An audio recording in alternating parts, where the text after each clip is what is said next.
1월 29일 수요예배 나오신 모든 성도님들을 주님의 이름으로 환영하고 축복합니다. 다 함께 찬송가 90장을 찬양하시겠습니다. 찬양 후에 장문숙 권사님께서 기도해 주시겠습니다.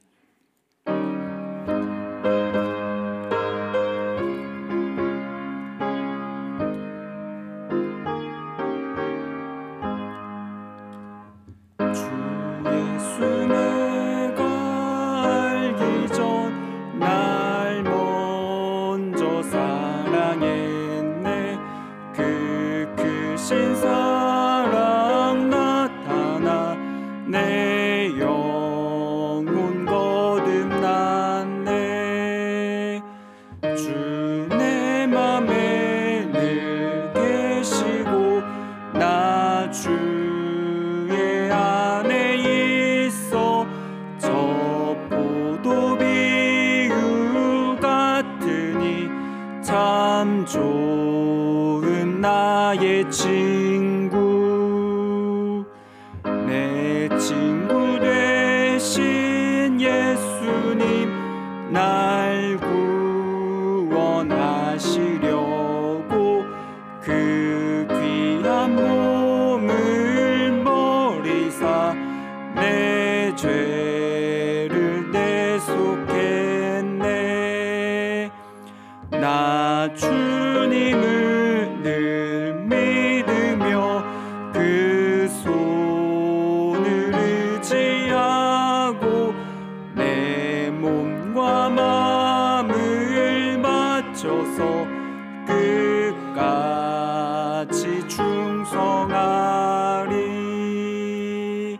내 진실하신 친구여, 그는 내려주사 날 항상 보호하시고 내 방패 되옵소서. 그 풍성한 참 사랑을 네 능히 끊을 소냐. 날 구원하신 예수는 참 좋은 나의 친구.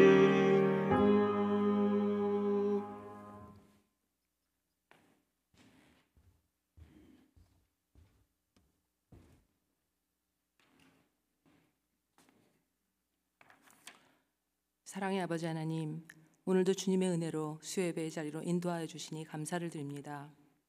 매일의 삶에서 주님께 가까이 가지 못하고 주님이 함께 하심을 자주 잊으며 살아감을 회개합니다.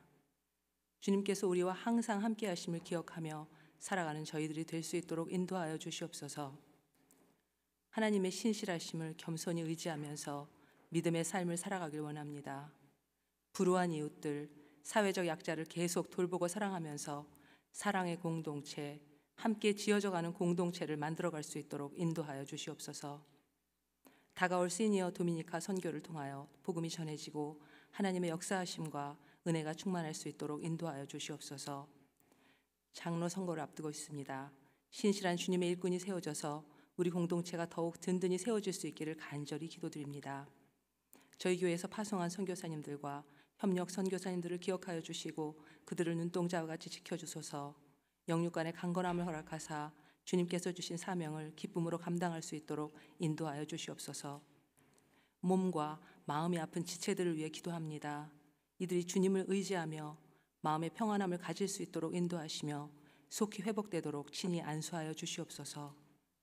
담임 목사님과 교육자들, 당회원들을 기억하시고 성령 충만함과 강건함을 허락하여 주셔서 주신 사명을 능히 감당할 수 있도록 인도하여 주시옵소서. 오늘 말씀을 전하실 이필재 목사님께 성령의 능력을 주시고 듣는 저희들은 마음과 귀를 열며 그 말씀을 마음에 새기고 삶으로 살아낼 수 있기를 원합니다. 감사 찬양 올려드리며 모든 말씀 주 예수 그리스도 이름으로 기도드립니다. 아멘.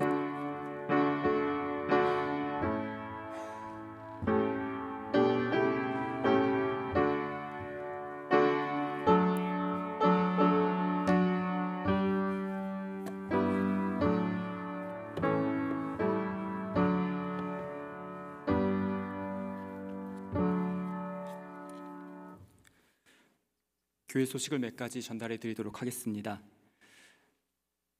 먼저 이번 주일 늦은비 예배 후에 본당에서 공동의회가 진행이 됩니다. 특별히 이번 공동의회는 장로 선출을 위한 공동의회로 진행이 됩니다. 모두 참여해 주시고 또 공동의회를 위해서 함께 기도해 주시기를 바랍니다. 또한 2월 구역장 모임이 이번 주일 공동의회 후에 소예배실에서 진행이 됩니다. 그리고 다음 주 수요 예배 후에도 소예배실에서 진행이 됩니다. 구역장님들께서는 두 번 중에서 편하신 시간에 참석해 주시기를 바랍니다. 오늘 우리에게 주신 하나님의 말씀은 누가복음 19장 1절부터 10절까지의 말씀입니다. 누가복음 19장 1절부터 10절까지의 말씀을 저와 여러분들이 한 절씩 교독하겠습니다. 예수께서 여리고로 들어가 지나가시더라. 세리장이요 또한 부자라. 그가 예수께서 어떠한 사람인가 하여 보고자 하되 키가 작고 사람이 많아 할 수 없어 앞으로 달려가서 보기 위하여 돌 무화과 나무에 올라가니 이는 예수께서 그리로 지나가시게 되밀어라. 예수께서 그곳에 이르사 쳐다보시고 이르시되 삭개오야 속히 내려오라. 내가 오늘 내 집에 유하여야 하겠다 하시니 급히 내려와 즐거워하며 영접하거늘 뭇 사람이 보고 수군거려 이르되 저가 죄인의 집에 유하러 들어갔도다 하더라. 삭개오가 서서 주께 여짜오되 주여 보시옵소서 내 소유의 절반을 가난한 자들에게 주겠사오며 만일 누구의 것을 속여 빼앗은 일이 있으면 내 갑절이나 갚겠나이다. 예수께서 이르시되 오늘 구원이 이 집에 이르렀으니 이 사람도 아브라함의 자손임이로다. 인자가 온 것은 잃어버린 자를 찾아 구원하려 함이니라. 아멘. 선하신 우리 주님의 은총이 사랑하는 이글스필드 모든 성도님들과 함께 하시기를 바랍니다. 오늘은 2월 8일부터 시작하는 누가복음 말씀 묵상에 앞서서 묵상 본문을 미리 조금 맛보는 시간을 가지겠습니다. 여러분, 지난 주일 예배 시간에 많은 은혜를 받으셨죠? 네. 3일이 지났습니다. 제가 불쑥 여러분들에게 하얀색 종이를 레터 용지를 나눠드리면서 지난 시간 주일에 들었던 말씀을 한번 생각나는 대로 적어보세요 라고 드리면 어떤 결과가 나올까요? 아마 여러분들이 적으신 종이를 모아서 비교해 보면 분명히 3일 전에 같은 말씀을 들었는데 이분들이 왜 다른 내용을 기록하실까 싶을 정도로 상이한 내용이 기록이 될 수 있습니다. 그 이유는 사람들마다 가지고 있는 기억력도 다르고 또 관심도 다르기 때문입니다. 제가 이 말씀을 오늘 말씀을 시작하는 이유는 복음서를 읽다 보면 분명 예수님은 한 분이셨고 그 예수님의 생일을 기록하고 있는 복음서의 내용은 동일해야 되는데 복음서마다 관점이 조금씩 다릅니다. 강조하고 있는 부분도 다르고 또 조금씩 차이가 나는 부분들도 있습니다. 그 이유는 처음부터 예수님의 생일을 기록하고 복음서를 기록해야지 라고 굳은 결심을 가지고 사람들이 예수님을 쫓아다니면서 펜을 들었다기보다는 그 당시에는 예수님이 어떠한 분이신지 알지 못했기 때문에 그냥 지나가면서 듣기도 하고 혹은 어떤 사람들은 저 말씀 참 인상적인데 하고 작은 노트에 적기도 하고 또 집에 가서 일기장에 쓴 사람도 있었겠죠. 예수님이 죽은 사람을 살렸어. 예수님이 병자를 고쳤어. 그 내용들을 때로는 입에서 입으로 전해지기도 하고 때로는 작은 쪽지로 전해지기도 하였습니다. 그 내용들을 시간이 지나서 기록하다 보니까 조금씩 다른 관점에서 기록이 되었습니다. 오늘은 누가복음, 공간복음 중에서도 세 번째 책인 누가복음에 대한 말씀을 함께 살펴보려고 합니다. 누가복음의 서론을 보면 이 누가복음이 어떤 책이구나라는 특징을 발견할 수 있습니다. 세 가지 특징을 발견할 수 있는데요. 첫 번째는 역사적인 사건들에 대한 진술을 하고 있습니다. 1절부터 3절의 앞부분을 제가 읽어보도록 하겠습니다. 제가 나눠드린 자료를 참고해 주시기 바랍니다.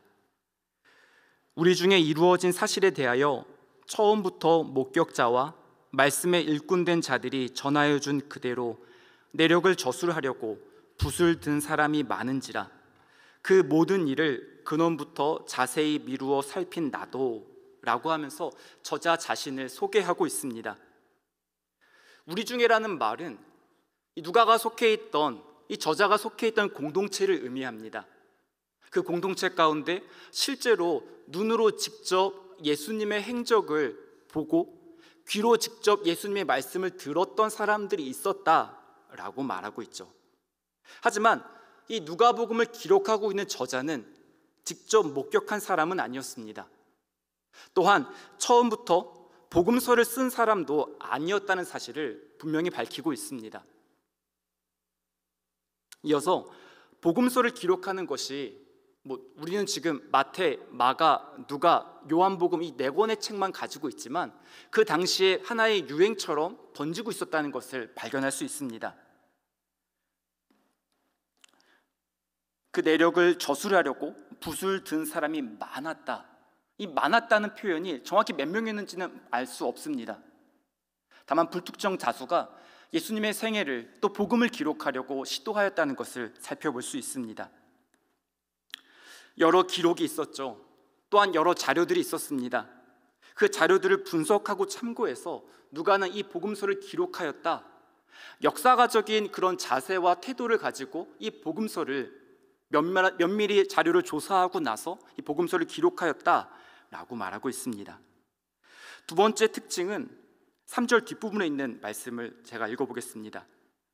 데오빌로 각하에게 차례대로 써 보내는 것이 좋은 줄 알았노니.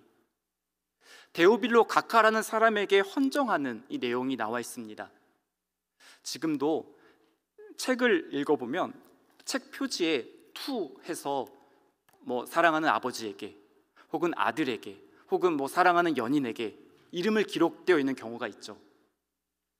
분명 한 사람의 이름이 기록되어 있지만 실제로 그 책은 그 한 사람에게만 전해지는 책은 아닙니다. 자신에게 소중한 의미가 있는 사람, 특별히 그 책을 쓸 때 자신에게 어떤 고마운 마음을 표현하거나 혹은 사랑하는 마음을 표현하고 싶은 사람이 있을 때 그 앞에 누군가의 이름을 쓰고 그 사람에게 헌정하는 책을 씁니다. 데오빌로 각하에게 이 책을 썼다라는 이 표현을 보면서 데오빌로 각하라는 한 사람에게 쓴 복음서라고 우리는 오해하지 않습니다. 데오빌로 각하가 과연 누구였을까에 대해서 학자들은 여러 의견이 있습니다. 실존하는 인물이었다, 혹은 실존하는 사람은 아니었고 그냥 상징적인 인물이었다, 여러 견해가 있는데요. 일단 데오빌로는 유대식 이름은 아닙니다. 로마 사회에서 헬라인이었던 일반적인 이름이었습니다. 또한 각하라는 호칭을 적어 놓은 걸로 봐서 아마도 로마 고위 관료를 염두에 두고 기록하지 않았을까라고 추정해 볼 수 있습니다. 그만큼 이 누가복음이 지향하고 있는 방향성이 유대인들보다는 이방인들을 염두에 두고 이 편지를 기록했다는 사실을 우리는 유추해 볼 수 있습니다. 세 번째로 기록 목적입니다. 이는 각하가 알고 있는 바를 더 확실하게 하려 함이로라 라고 4절에서 말씀하고 있습니다. 데오빌로 각하는 이미 복음을 들었던 것으로 짐작해 볼 수 있습니다. 그럼 복음을 이미 들었던 사람이 왜 다시 복음을 들어야 할까요? 우리는 흔히 복음은 예수님을 전혀 알지 못하는 사람에게 필요하다라고 생각하는 분들이 있습니다.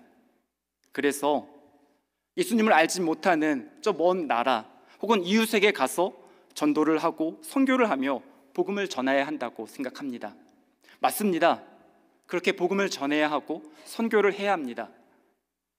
우리 교회에서 도미니카 공화국으로 하이티 난민들에게 이번에 시니어 분들이 선교를 가는 것도 이러한 차원입니다. 또한 이미 복음을 들어서 알고 있는 사람들, 저와 여러분들이죠.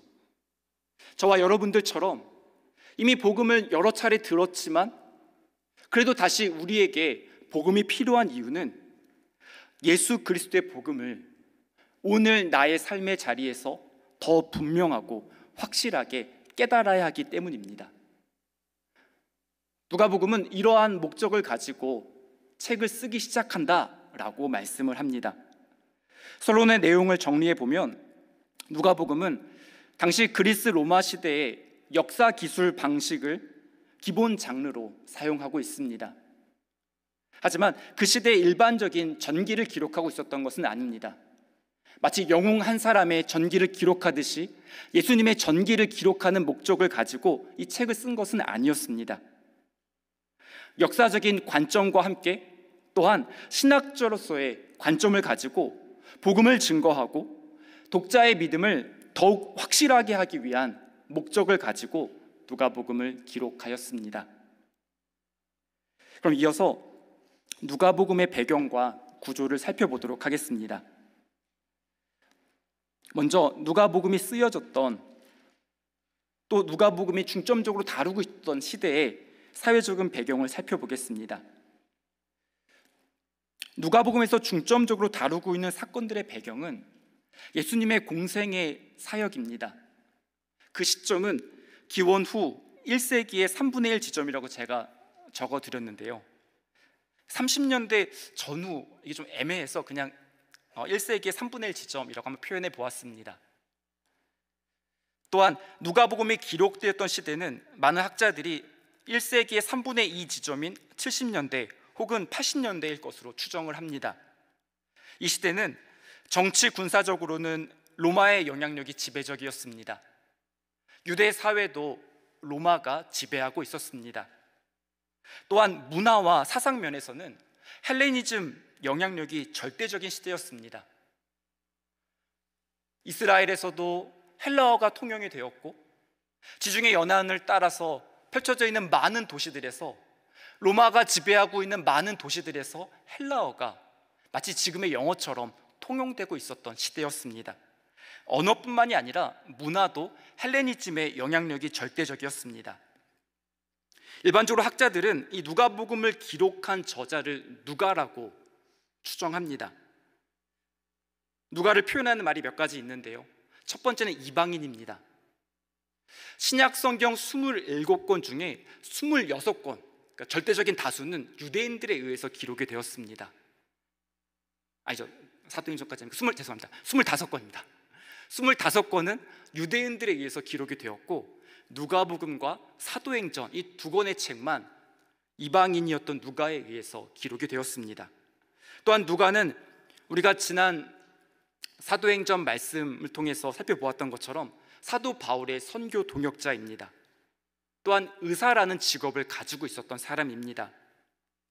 이러한 누가는 이방인 독자들, 이미 그리스도인이 되었던 사람들이거나 혹은 기독교에 관심을 가지고 있었던 사람들을 1차 대상으로 염두에 두고 누가복음을 기록하였습니다. 누가복음을 읽다 보면 그 시대가 어땠는지를 좀 분명하게 드러내려고 하는 시도를 종종 발견할 수 있습니다. 연대기적인 배경이라고 제가 적어 놓았는데요.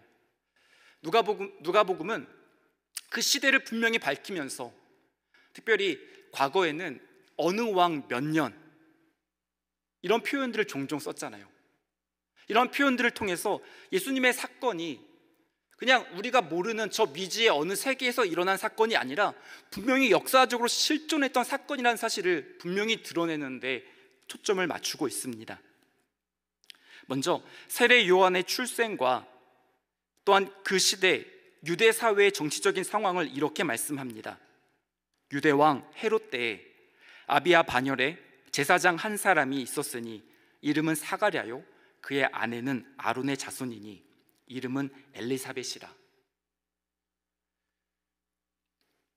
세례 요한이 태어났을 즈음에 그 당시 유대 사회에서 누가 다스리고 있었는지, 실제로 성경 이외의 역사적인 문헌들과도 대조하고 비교해 볼 수 있을 수 있도록 이렇게 자료들을 나열하고 있습니다. 또한 예수님이 출생하셨을 그 시대에 로마 사회의 정치적인 상황이 어땠는지는 2장 1절부터 2절이 말씀합니다. 그때 가이사 아구스도가 영을 내려 천하로 다 호적하라 하였으니 이 호적은 구레뇨가 수리아 총독이 되었을 때 처음 한 것이라. 이러한 말씀들을 읽을 때 우리가 성경에 나타난 이스라엘의 역사 혹은 로마의 역사뿐만이 아니라 실제로 그 당시 로마의 역사를 기록했던 많은 문헌들과 비교할 수 있습니다. 아, 여기에 나와 있던 그 헤롯이, 그 역사적으로 말하는 그 헤롯이구나, 여기에 나와 있는 그 카이사 시저가 로마 많은 문헌에 나와 있는 그 시저구나 라고 비교할 수 있는 것이죠.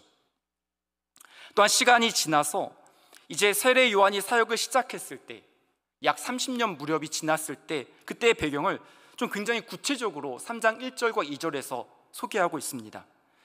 디베르 황제가 통치한 지 15해, 곧 본디오 빌라도가 유대의 총독으로, 헤롯이 갈릴리의 분봉왕으로, 그 동생 빌립이 이두레와 드라곤이 지방의 분봉왕으로, 루사니아가 아빌레네의 분봉왕으로, 안나스와 가야바가 대제사장으로 있을 때에 하나님의 말씀이 빈 들에서 사가랴의 아들 요한에게 임한지라. 이 누가의 철저한 역사가로서의 면모를 살펴볼 수 있습니다. 예수님이 공생애를 사역하시기 바로 직전, 세례 요한이 본격적인 사역을 시작했을 때 그 당시 로마, 유대, 갈릴리 지역, 심지어는 대제사장이 누구였는지까지 연도까지 명확하게 기록하는 세심함을 나타내고 있습니다. 또한 3장 23절을 보면 예수님께서 가르치기 시작하셨을 때 나이가 30세쯤 되셨다라고도 기록합니다. 정말 이런 연대기에 진심으로 관심이 많았던 것 같습니다. 역사적인 사건을 단순히 자신의 어떤 추정이나 짐작을 통해서 기록하는 것이 아니라 실제 연도와 대조하고 비교하려는 노력을 우리는 살펴볼 수 있습니다. 많은 학자들이 누가복음과 사도행전을 같은 저자에 의해서 기록된 책으로 이해를 합니다. 그 이유가 몇 가지 있는데요. 먼저 구조적인 통일성을 좀 살펴보려고 합니다. 누가복음에서도 또한 사도행전에서도 이 책이 데오빌로 각하에게 헌정한 책이다라고 밝히고 있죠. 1장 3절을 누가복음 1장 3절을 보시면 데오빌로 각하에게 차례대로 써 보내는 것이라고 표현을 하고요. 사도행전 1장 1절과 2절에서도 데오빌로여 내가 먼저 쓴 글에는 이라고 하면서 같은 누군가를 염두에 두고 그 사람에게 헌정하는 책으로 이 책을 썼다라는 표현을 밝히고 있습니다. 또한 내용적인 면에서 두 책 모두 성령의 충만을 강조하고 있습니다. 누가복음 3장 21절과 22절을 제가 읽어보겠습니다. 백성이 다 세례를 받을새 예수도 세례를 받으시고 기도하실 때에 하늘이 열리며 성령이 비둘기 같은 형체로 그의 위에 강림하시더니, 예수님께서 본격적인 사역을 시작하시기 전에 성령님께서 예수님 가운데 임재하셔서 충만하게 예수님을 채우셨다는 말씀을 기록하고 있습니다. 또한 사도행전 2장 1절부터 4절을 보면 오순절에 제자들이 한 자리에 모였을 때 성령 강림 사건을 경험했던 것을 기록하고 있습니다. 또한 세 번째로 예수님도 공적 활동을 시작하시기 전에 40년이라는 준비 기간을 거치셨죠. 광야에서 금식하셨던 40년의 시간이 있으셨습니다. 또한 사도행전을 보면 제자들도 사도행전 1장 3절에서 40일 동안 예수님의 말씀을 들으며 이들이 복음을 증언하기 위해 준비하는 시간을 가졌다라고 말씀합니다. 또한 권위 있는 교훈과 능력 있는 행동들 때문에 다툼이 일어나고 불신이 생겨난다고 말씀합니다. 또한 예수님께서 예루살렘으로 향하시고 예루살렘에서 체포되셨던 것처럼 사도 바울도 1차, 2차, 3차 선교 여행을 마치고 예루살렘으로 갔을 때 그곳에서 체포되는 모습을 보여주고 있습니다. 이러한 내용들을 봤을 때 아마도 누가복음과 사도행전이 같은 저자에 의해서 기록된 것이 아닐까라고 짐작해 볼 수 있습니다. 누가복음의 구조를 한 4가지 정도로 구분할 수 있습니다. 먼저는 서론입니다. 앞부분인 1장 1절부터 4절까지는 누가복음의 전체적인 개요와 누가복음이 어떠한 책이고 여기서 무엇을 말하려고 하는지를 서론으로 말씀합니다. 이어서 1장 5절부터 9장 50절까지는 예수님의 메시아 신분과 갈릴리 선교를 보여주고 있습니다. 세 번째로 예수님의 예루살렘 여행과 가르침을 꽤 긴 본문으로 보여줍니다. 9장 51절부터 19장 27절까지인데요, 거의 한 10장 정도입니다. 참고로 같은 공관복음서인 마태복음에서는 19장부터 20장 2장에 걸쳐서 그 사건을 다루고 있고요, 마가복음에서는 단 한 장만 이 사건을 다루고 있습니다. 네 번째로 예수님의 예루살렘 선교와 예루살렘 사역, 복음을 선포하시고 고난받으시고 죽으시고 부활하신 사건을 19장 28절부터 24장 53절까지 기록하고 있습니다. 그럼 이런 누가복음은 어떠한 특징을 가지고 있는지, 우리가 앞으로 누가복음 말씀을 묵상할 때 어떠한 부분을 조금 더 염두에 두고 말씀 묵상을 해야 되는지 함께 살펴보도록 하겠습니다. 먼저는 구원의 대상, 약하고 소외된 사람들에게 많은 관심을 보이고 있는 복음서입니다.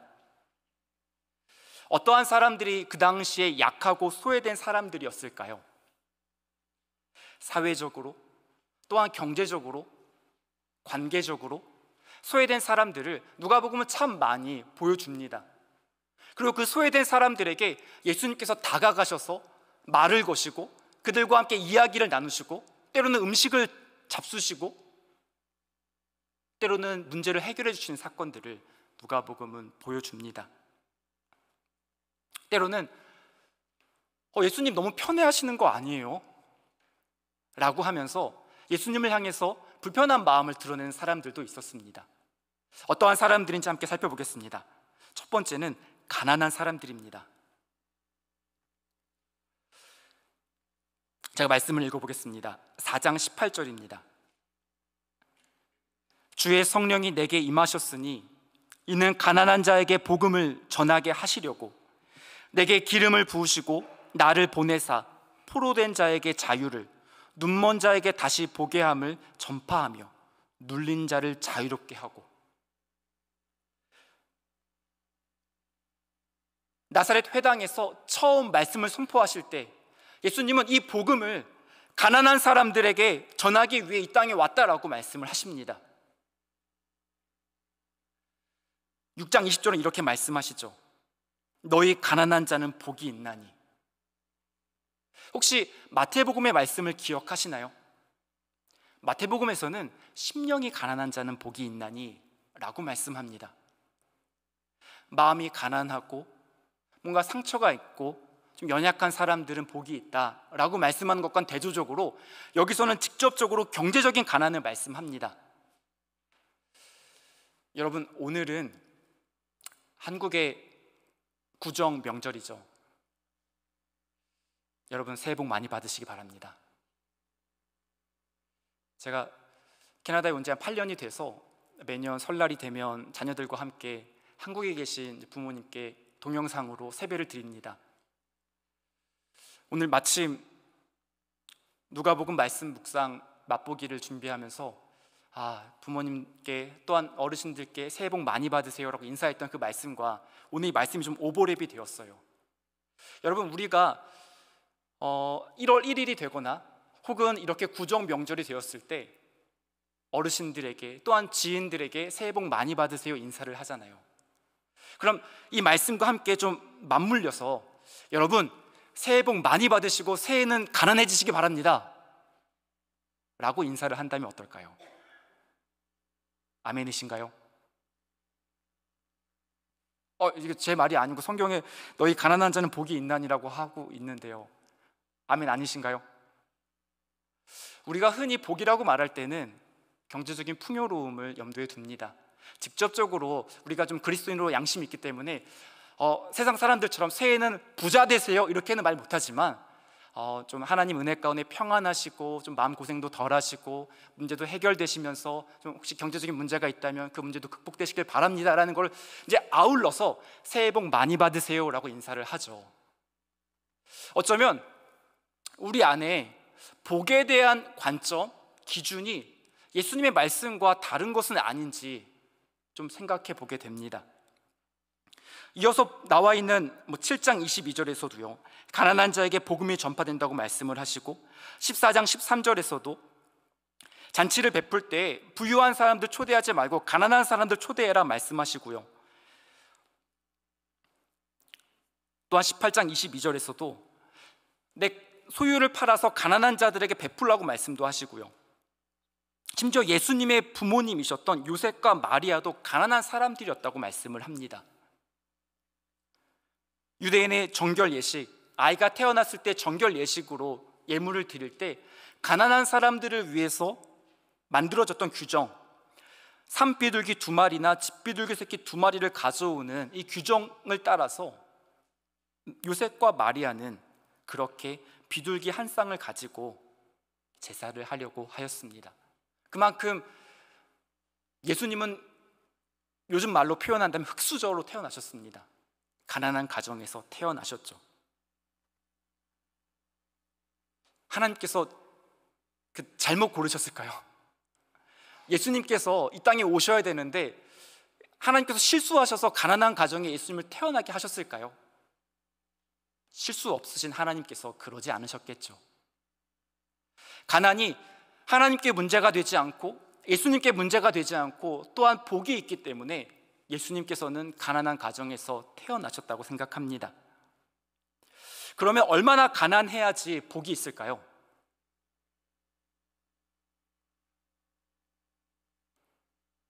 어떻게 생각하세요?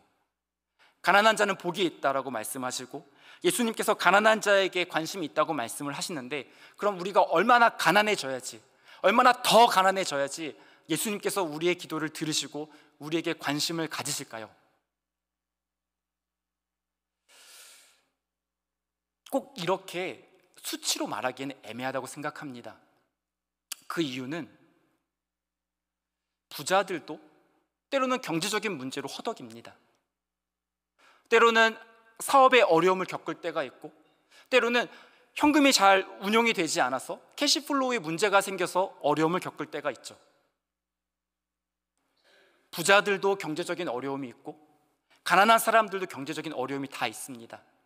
핵심은 오늘 본문에서는 경제적인 가난을 상징적으로 말씀하고 있지만 경제적인 가난을 통한 결핍, 우리가 실제적인 삶에서 경험하는 결핍을 통해서 내 한계를 인정하고 내 연약함을 인정하고 하나님의 도우심을 경험할 수 있기 때문에 내 노력으로 채울 수 없는 빈 자리를 하나님께서 채워주시는 은혜를 경험할 수 있기 때문에 가난이 복이 있다고 말씀합니다. 그래서 가난은 엄밀히 말하면 모두가 경험할 수 있습니다. 내 삶의 빈자리, 내 삶의 결핍을 통해서 하나님이 여전히 나의 기도를 들으시는구나 라는 사실을 발견하고 깨달을 수 있습니다. 두 번째로, 예수님께서는 상실의 슬픔을 가진 사람들에게 관심을 보이셨습니다.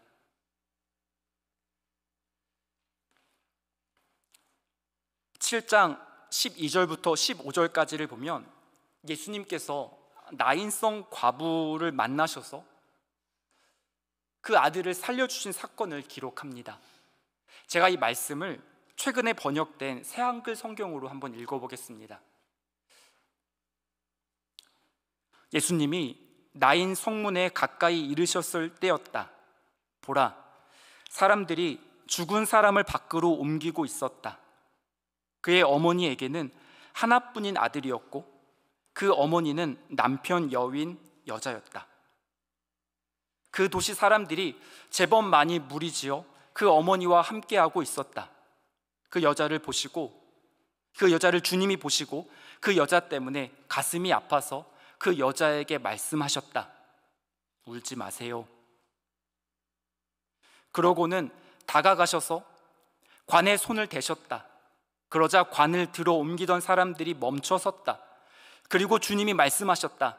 젊은이, 그대에게 말합니다. 일어나요. 죽은 사람이 일어나 앉았고 말도 하기 시작했다. 예수님이 그를 그의 어머니에게 돌려주셨다. 비슷한 사건이 야이로의 딸을 살리신 사건에도 나옵니다. 12살 된 사랑하는 딸,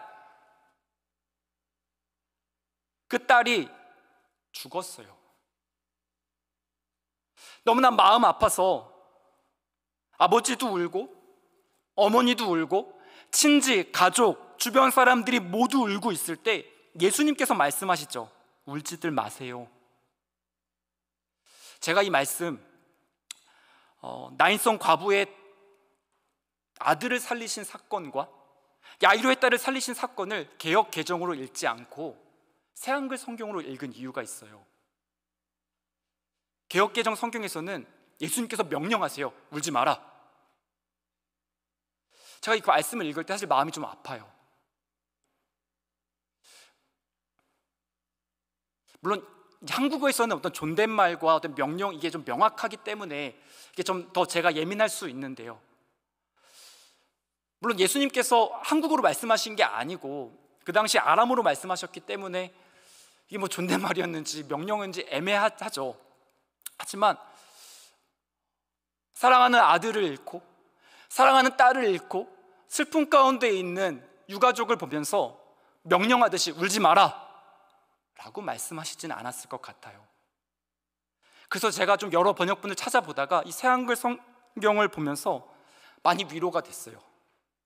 아, 예수님 되게 따뜻하게 말씀하셨겠다. 유가족들에게 이제 눈물 거두라고, 이제 울지들 마시라고 그렇게 위로하면서, 명령이 아니고 위로하면서 말씀하셨겠다라는 생각이 들어요. 그 어느 장례식장 화장실에 적혀있는 문구라고 제가 들었는데요. 기독교인들은 죽음을 너무 쉽게 생각한다. 유가족을 잃어버린, 사랑하는 가족을 잃어버린 유가족의 아픔을 너무 쉽게 생각해서 천국에서 다시 만날 것이라는 말로 너무나 쉽게 위로하려고 한다. 그 말이 나에게는 상처가 된다. 이런 내용의 글을 본 적이 있어요. 맞아요. 우리 천국 가면 사랑하는 부모님, 형제, 친구들 다시 만날 수 있어요. 그 믿음으로 위로하는 게 맞아요. 하지만 제가 조심스럽게 제안을 한 가지 드릴까요? 장례식장에서 절대 하면 안 되는 말, 예수님처럼 죽은 사람을 살려낼 자신이 없으면 울지 마세요 라는 말씀은 안 하셨으면 좋겠어요. 함께 울어주는 것이 슬픔을 나누는 길이라고 생각합니다. 예수님께서 울지 마세요 라고 말씀하신 이유는 그 문제를 해결해 주시겠다라는 그 능력이 예수님께 있다는 것을 말씀해 주시기 위한 예수님의 따뜻한 마음이었습니다. 또한 누가복음은 다른 복음서들에 비해서 여성에 굉장히 관심이 많이 있습니다. 여성과 관련된 사건들을 좀 중점적으로 다루고 있어요. 엘리사벳과 관련된 사건도 그렇고요. 마리아가 임신하게 된다는 사건, 남자를 가까이 하지 않았던 마리아가 임신하게 된다는 사건에 대해서 마태복음은 천사가 요셉에게 나타나죠. 하지만 누가복음은 마리아에게 나타납니다. 사실 이게 저는 조금 더 이게 뭐랄까요,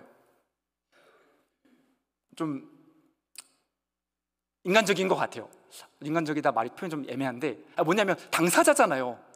그래도 요셉은 자기가 임신한 건 아니고 그냥 정혼한 사람을 데려올지 말지를 고민하는 차원이라면 당장 배가 불러오는 마리아 입장에서 이 신체적인 변화를 도저히 이해할 수 없는 이 상황을 천사가 와서 설명해 주는 게 맞지 않나 라고 생각을 합니다.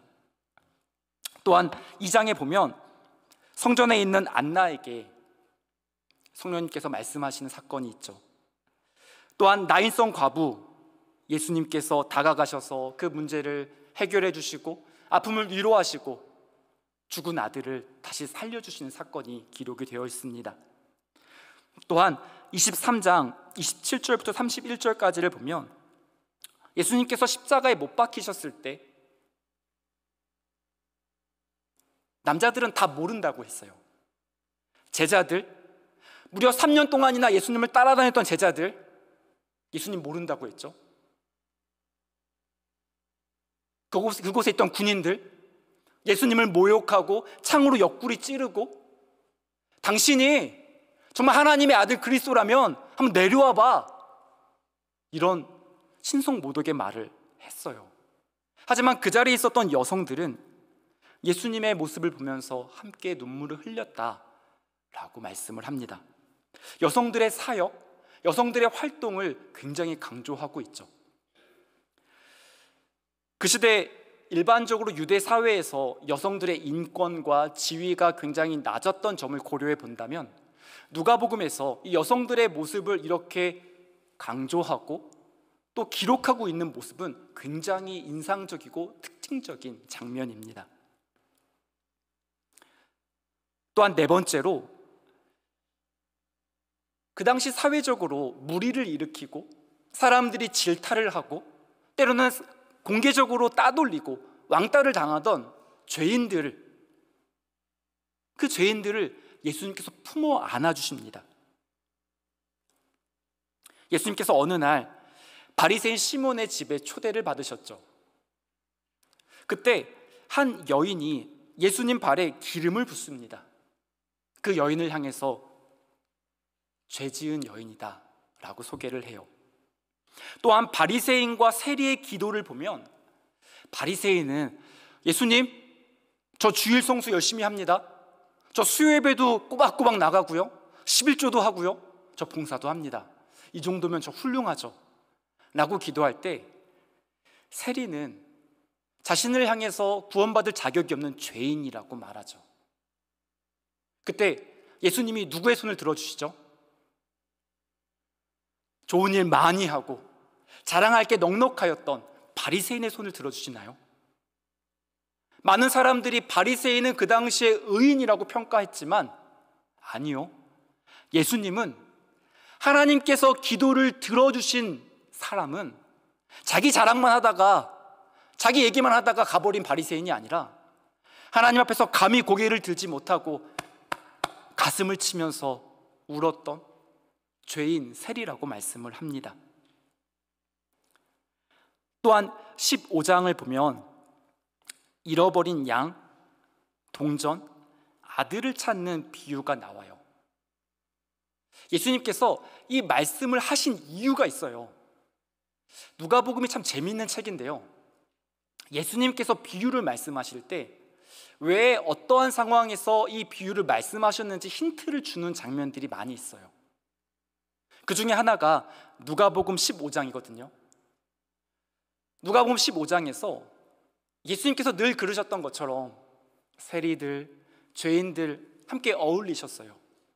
그들을 환대하셨어요. 사람들이 저 죄인들, 저 세리, 손가락질하는 그 사람들을 예수님께 다가오는 것을 거절하지 않으시고 그들을 환대하셨어요. 그들과 연대하셨죠. 그 모습을 불편하게, 부글부글하게 생각했던 사람들이 있는 거예요. 바리새인들, 서기관들, 그 당시에 좀 똑똑하다고 생각했던 사람들, 그 당시에 종교적으로 엘리트, 아주 훌륭하고 모범생이라고 생각했던 사람들, 그런 사람들이 수근수근거리고 있었어요. 그때 예수님께서 잃어버린 양을 찾는 기쁨, 잃어버린 동전을 찾는 기쁨, 잃어버린 아들을 찾는 기쁨이 얼마나 큰지 너희가 아니? 라고 말씀하시면서 세리와 죄인을 예수님께서 왜 환대하시는지를 말씀하셨습니다. 오늘 우리가 함께 읽었던 삭개오를 구원하신 사건이 대표적인 경우죠. 분명히 예수님께서 가난한 사람들에게 관심이 있으시고 가난한 사람들에게 복음을 전하기 위해 이 땅에 오셨다라고 말씀을 하시잖아요. 그런데 삭개오는 가난한 사람이 아니에요. 19장 2절을 보면 삭개오라 이름하는 자가 있으니 세리장이요 또한 부자라 라고 말씀합니다. 삭개오는 두 가지 특징이 있었어요. 첫 번째, 세리장입니다. 여러분 혹시 세리장이라는 표현을 성경에서 여기 말고 또 보신 적이 있으신가요? 없습니다. 성경에서 유일무이하게 기록되어 있습니다. 세리장. 그러니까 세리 중에서 어떤 지휘관, 높은 관직에 있었던 사람이 바로 이 삭개오였죠. 나름 세리 중에서도 출세한 사람입니다. 그러다 보니까 돈도 많이 가졌겠죠. 그래서 2절은 부자다라고 말씀합니다. 3절에 있는 키가 작고 이거는 개인적인 신체적인 거니까 제가 빼도록 하겠습니다. 이거 중요한 거 아니니까요. 세리장이었고 부자였던 삭개오, 이 사람 엄밀히 말하면 기득권을 가진 사람 아닌가요? 그래서 사람들이 너는 민족을 배반하였고 그래서 출세하였고 우리의 돈을 빼앗았어, 부자가 된 나쁜 사람이야. 한번 상상을 해봤어요. 사람들이 삭개오 앞에서는 어땠을까요? 아마도 삭개오한테 잘 보이려고 하지 않았을까요? 삭개오한테 잘 보이면 세금을 혹시 감면해 주지 않을까? 그 당시 세리들이 정해진 세금이 예를 들어서 한 명당 이제 어떤 장로님에게 1년에 걷어들여야 되는 세금이 공식적으로 10,000불이라면 한 12,000불을 임의로 걷는 거예요. 그래서 10,000불은 로마 정부에 갖다 주고 2,000불은 자기 주머니에 넣고, 이게 그 당시에 세리들의 일반적인 모습이었어요. 그럼 사람들이 만약 세리랑 친하다면 이렇게 할 수도 있겠죠. 어느 날 한 분이 세리에게 가는 거예요. 그래서 우리 그러지 말고 좀 잘 지내봐요 하면서 봉투를 건네는 거예요. 제가 한 1,000불 줄 테니까 좀 자주 좀 봐주세요. 그런 리베이트가 있었겠죠, 공공연하게. 그래서 앞에서는 아부도 하고 우리 세리님 하겠지만 뒤에서는 저 민족의 배반자, 저 사람들의 등에 빨대 꼽아서 빨아먹는 나쁜 놈이라고 욕하면서 수군수군 됐겠죠. 삭개오는 엄밀하게 말하면 기득권을 가진 사람이었지만 부자가 되기 위해서, 세상 가운데도 출세하기 위해서 사람들과의 관계를 단절했던 사람입니다. 그래서 외톨이로 지냈던 사람이죠. 관계적으로 소외된 사람에게도 예수님께서 다가가셔서 잃어버린 한 사람을 구원해 주십니다. 또한 십자가 위에서 강도가 구원을 받은 사건이 누가복음에 기록되어 있어요. 분명 죄인이죠. 십자가에 못 박혀 죽을 만큼 죄인이었습니다. 하지만 죄인이 회개했을 때 예수님께서 너가 나와 함께 낙원에 가게 될 것이라고 말씀하셨습니다. 또한 누가복음은 이방인들에게도 관심을 많이 보이고 있는 복음서입니다. 이어서 누가복음의 특징 두 번째는 기도를 강조하고 있습니다. 예수님께서 기도를 많이 강조하고 계시는데요, 두 가지로 살펴보면 첫 번째는 예수님의 기도 생활입니다. 예수님께서 단순하게 제자들과 무리들에게 기도 열심히 해야 된다, 기도하면 좋다 라고만 말씀하지 않으시고 예수님께서 직접 기도를 정말 열심히 하셨어요. 세례 받으실 때 예수님께서 기도하셨죠. 3장 21절부터 22절을 보면 세례를 받으시고 기도하실 때 성령이 비둘기 같은 형체로 그 위에 강림하셨다 말씀합니다. 엄밀히 말하면 세례 받으시고 나서 기도하실 때, 그러니까 기도를 통해서 성령을 받으셨음을 말씀하고 있는 거죠. 또한 예수님은 어떤 특별한 이벤트 있을 때만이 아니라 기도하는 습관을 가지시고 일상생활에서도 기도를 하셨습니다. 또한 중요한 결정을 앞두고도, 예를 들면 12제자를 세우시는 사건 같이 이런 중요한 결정을 앞두고도 기도하셨죠. 예수님 정도면, 성자 하나님이신 예수님 정도면 그냥 예수님의 생각과 판단으로 이런 결정 충분히 하실 수 있지 않을까. 바쁘시면 그냥 예수님이 얼마나 성경 많이 알고 계세요, 얼마나 지혜로우세요, 그럼 그냥 기도하지 않고 결정하고 기도하지 않고 살아가실 수도 있지 않았을까라고 생각할 수 있지만 누가복음은 예수님께서 정말 철저하게 다른 무엇보다도 기도하는 시간만큼은 절대 타협하지 않으셨던 모습을 보여줍니다. 베드로의 신앙 고백을 듣기 전에도 예수님께서 따로 기도를 하셨어요. 변화산에 올라가셔서도 예수님께서 그곳에서 기도하셨다라고 말씀합니다. 아, 경치 좋다.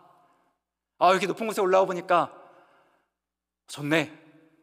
그런 개인적인 감정을 느끼시기 위해서 변화산에 올라가신 것이 아니라 그곳에서 영적인 체험을 하셨을 때 예수님께서 하나님께 집중하고 하나님께 기도하셨다 말씀합니다. 또한 베드로를 위해서 예수님께서 중보 기도를 하시는데요, 22장 31절과 32절을 제가 읽어보겠습니다. 시몬아 시몬아, 보라, 사탄이 너희를 밀가부르듯 하려고 요구하였으나 그러나 내가 너를 위하여 내 믿음이 떨어지지 않기를 기도하였으니 너는 돌이킨 후에 내 형제를 굳게 하라. 예수님은 베드로와 다른 제자들이 예수님을 모른다고 부인할 것을 아셨어요. 그때 괜찮아, 넘어질 수 있어, 다시 해보자, 이런 겉면으로 끝나시지 않고 믿음이 무너져서 낙심하고 나는 할 수 없다라고 자포자기하고 있는 베드로를 위해서, 그를 위해 권면하기 전에 먼저 기도하셨다라고 말씀합니다. 우리가 사랑하는 가족과 또한 성도들과 구역원들을 위해서 때로는 충고를 하고 때로는 조언을 할 때가 있죠. 그 전에 예수님이 하셨던 이 모범을 따라서 잠시라도 시간을 내어서 꼭 기도한다면 우리의 말을 통해서 상처받는 사람들이 현격하게 줄어들지 않을까 생각해 봅니다.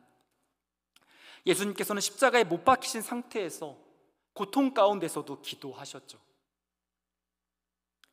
또한 기도에 대한 가르침으로 주기도문을 말씀해 주셨고요, 밤중에 찾아온 친구 비유와 과부와 재판관의 비유와 바리새인과 세리의 기도, 이 비유를 말씀하시면서 어떻게 기도해야 되는지, 어떠한 마음으로 하나님 앞에 나아가야 되는지 말씀해 주셨습니다. 그리고 기도를 왜 해야 되는지 그 이유에 대해서도 말씀해 주셨는데요, 21장 36절입니다. 이러므로 너희는 장차 올 이 모든 일을 능히 피하고 인자 앞에 서도록 항상 기도하며 깨어 있으라 하시니라. 하나님께서 우리에게 맡겨주신 일들을 감당하기에 우리 안에 연약함이 있고요, 우리의 믿음을 흔들어 놓으려고 하는 세상의 거친 파도가 있습니다. 그 파도 앞에서 넘어지지 않으려면, 마음을 지키려면 작심삼일하는 것으로 충분하지 않고 기도해야 된다 말씀하십니다. 세 번째로 누가복음은 성령님의 사역을 강조하고 있습니다. 일반적으로 성령님의 사역하면 딱 사도행전이 떠오르잖아요. 그런데 누가복음에서도 성령님의 사역을 강조하고 있습니다. 성령님은 예수님의 출생을 남자를 가까이 해보지 않았던 마리아에게 예수님이 태어나게 하신 이 사건을 가능하게 하셨죠. 또한 예수님의 출생 즈음에서 많은 경건한 사람들에게 감동을 시키셨습니다. 또한 복음의 증인으로 능력을 부여하실 때도 성령님께서 하셨죠. 이어서 누가복음에만 기록되어 있는 몇 가지 비유들을 좀 간략하게 살펴보도록 하겠습니다.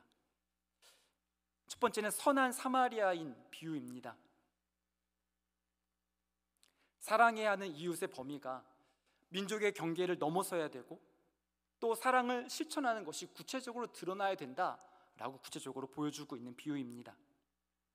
두 번째로 미련한 부자, 누가복음 12장에 기록이 되어 있는데요, 이 사람은 지금으로 말하면 자산 관리를 굉장히 잘했던 사람이에요.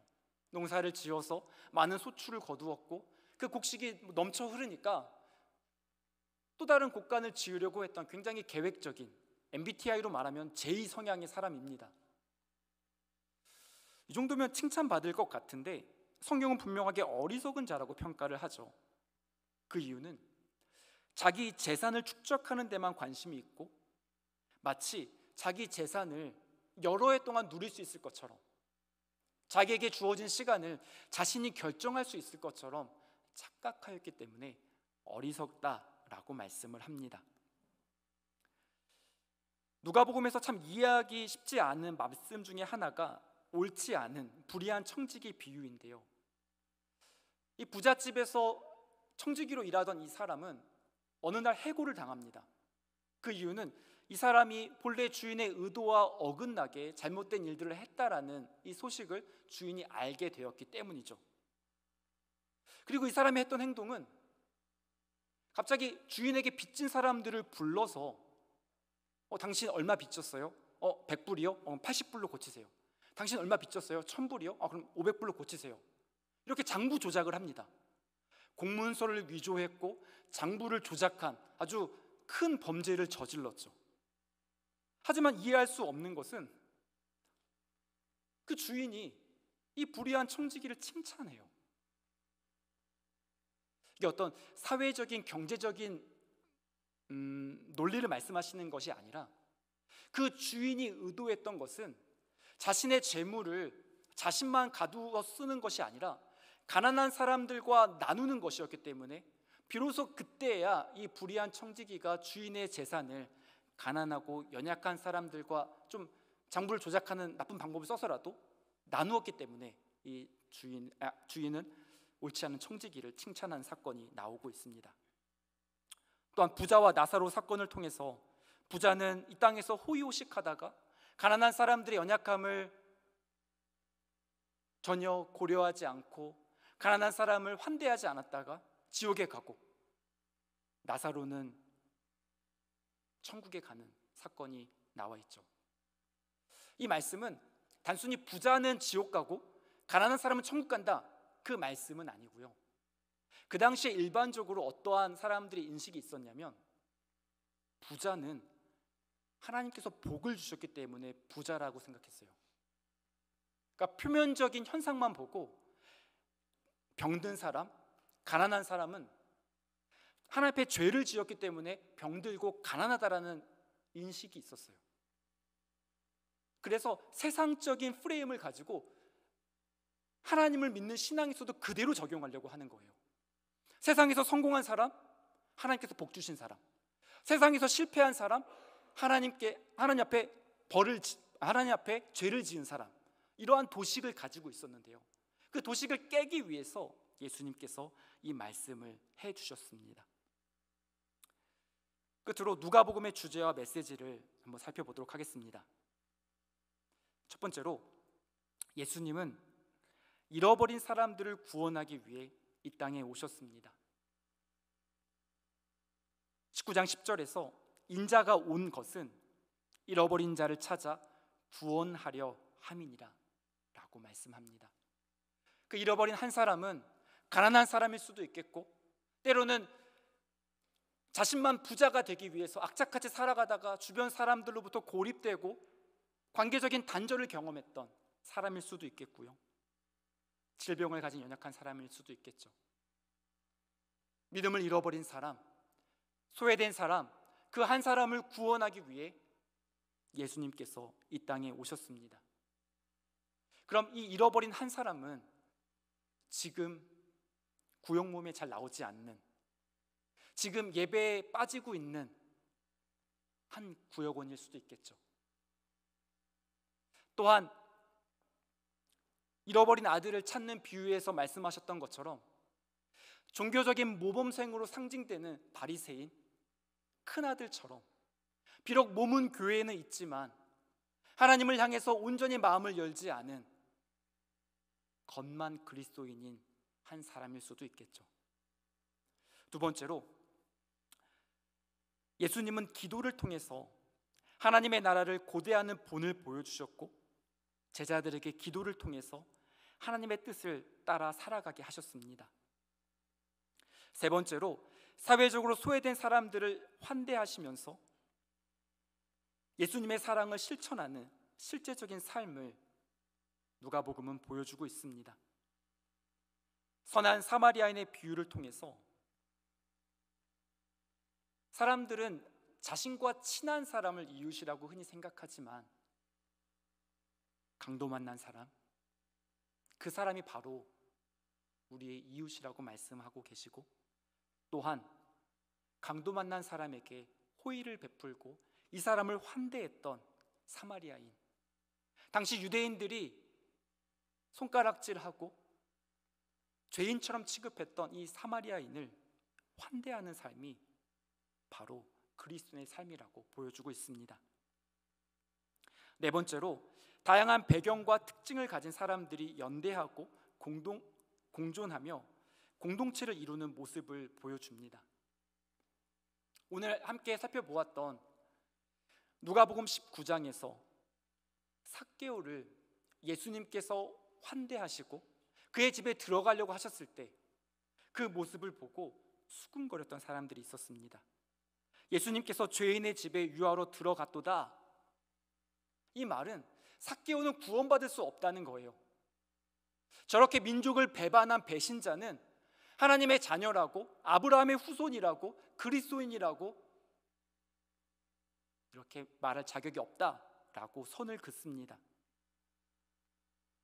하지만 예수님께서는 삭개오를 환대하셨고, 또한 삭개오를 향해서 손가락질하고 있는 이 종교적인 모범생들에게도 그러지 말고 함께 연대하면서 공존하는 공동체를 이루어 가라고 말씀하시죠.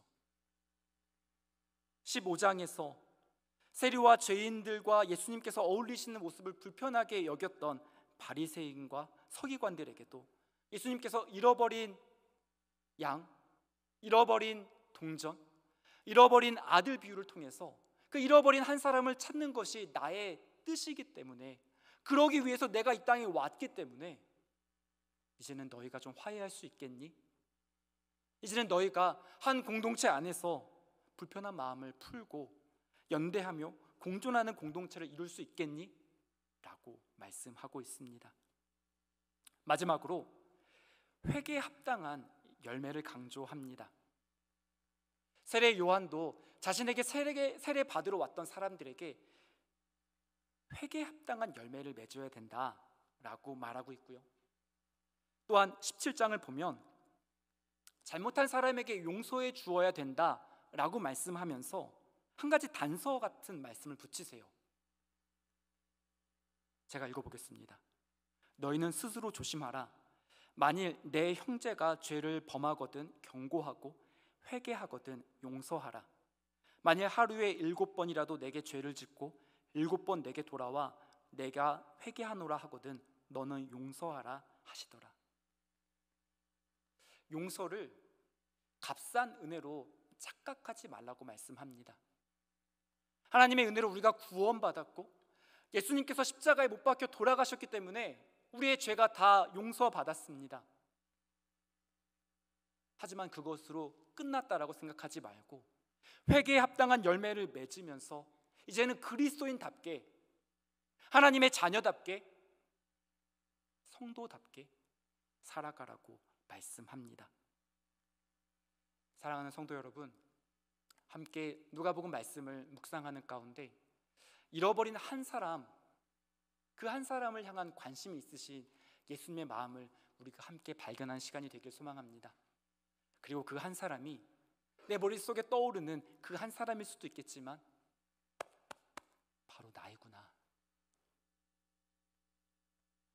삭개오가 먼저 회개했기 때문에 예수님께서 다가가신 게 아니었죠. 삭개오는 감히 예수님께 다가가지 못했지만 예수님께서 먼저 다가가셨습니다. 예수님께서 먼저 그의 이름을 불러주셨고 예수님께서 내가 너와 함께 있기 원한다고 말씀하셨습니다. 사랑하는 성도 여러분, 우리가 함께 말씀을 묵상하는 가운데 그 한 사람이 바로 나구나, 예수님께서는 잃어버린 나를 위해서 이 땅에 오셨구나, 그 은혜를 회복할 수 있는 복된 시간이 되기를 간절히 소망합니다. 기도하시겠습니다. 참 좋으신 하나님 아버지, 이 땅에 오신 예수 그리스도의 공생의 사역을 저희가 누가복음을 통해서 함께 살펴보기 원합니다. 매일 말씀을 묵상할 때 예수님께서 어떠한 분이시고 우리를 구원하기 위해 이 땅에 오신 그 예수 그리스도께서 바로 저희들의 구원자 되심을 저희들이 깨닫게 하여 주시옵소서.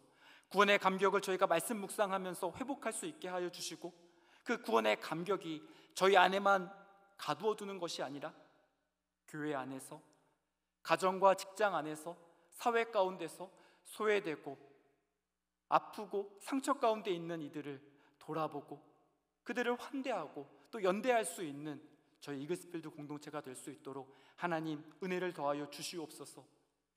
하나님의 마음을 깨닫고 그 하나님의 말씀을 따라서 살아가기 위해 저희가 날마다 기도하기를 원합니다. 하나님, 저희들의 삶에 찾아와 주시어서 하나님 말씀하여 주시옵소서.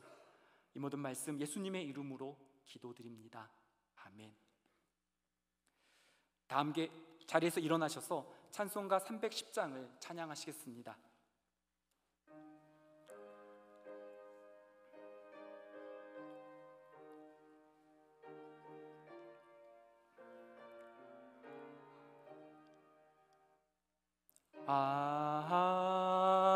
하나님의 은혜로 있을 데 없는 자 왜 구속하여 주는지 난 알 수 없도다.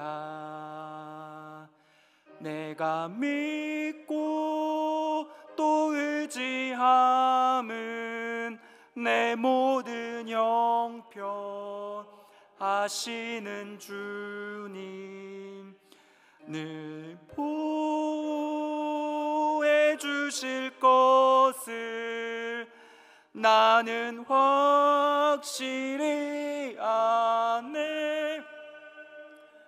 왜 내게 굳세 믿음과 또 복음 주셔서 내 마음이 항상 편한지 난 알 수 없도다. 내가 믿고 또 의지함은 내 모든 형편 아시는 주님 늘 보호해 주실 것을 나는 확실히 아네. 왜 내게 성령 주셔서 내 마음 감동해 주 예수 믿게 하는지 난 알 수 없도다. 내가 믿고 또 의지함은 내 모든 형편 아시는 주님 늘 보호해 주실 것을 나는 확실히 아네. 주 언제 강림하실지 옥밤에 옥나들 또 주님 만날 그곳도 난 알 수 없도다. 내가 믿고 또 의지함은 내 모든 형편 아시는 주님 늘 보호해 주실 것을 확실히 아네.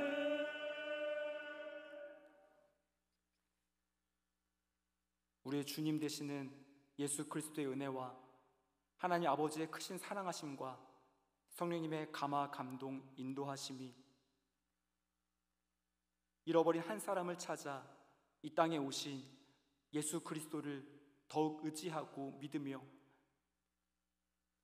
또한 주변의 이웃과 연약한 이들을 환대하고 섬기며 또 그들과 연대하기로 다짐하는 우리 모든 이글스필드 공동체 가운데 지금으로부터 영원까지 함께 하시기를 간절히 축원하옵나이다.